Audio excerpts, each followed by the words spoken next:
श्वान दंशावर मोफत लस, नवीन जलवाहिनी, महापुरुषांची स्मारके.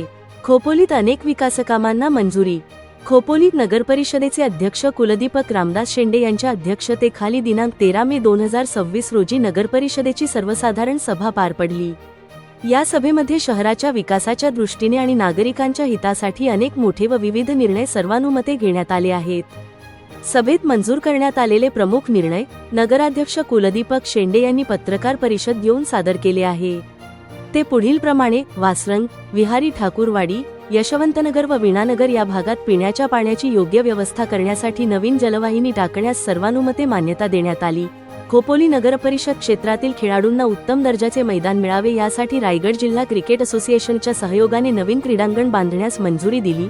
मुख्यमंत्री रोजगार निर्मिती कार्यक्रम योजनेअंतर्गत खोपोली शहरातील महिलांना हक्काचा रोजगार मिळवून देण्यासाठी विविध उपक्रम राबवण्याचा निर्णय घेण्यात आला. खोपोली नगरपरिषद क्षेत्रात छत्रपती शाहू महाराज, महात्मा ज्योतिबा फुले, सावित्रीबाई फुले व छत्रपती संभाजी महाराज या महापुरुषांचे भव्य स्मारक उभारण्याचा ऐतिहासिक निर्णय सर्वानुमते घेण्यात आला. खोपोली नगरपरिषद क्षेत्रातील श्वान दंश, कुत्रा चावलेल्या रुग्णांना पालिकेतर्फे मोफत लस देण्यास मंजुरी देण्यात आली आहे.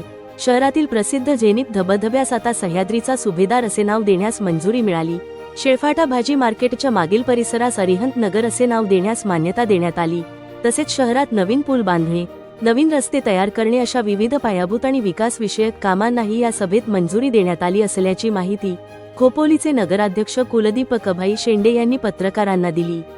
या सर्व निर्णयांमुळे खोपोली शहराचा चेहरामोहरा बदलण्यास आणि नागरिकांना अधिक चांगल्या सुविधा मिळण्यास मदत होणार अशी माहिती उपनगराध्यक्ष विक्रम साबळे यांनी देत पत्रकारांचे आभार व्यक्त केले.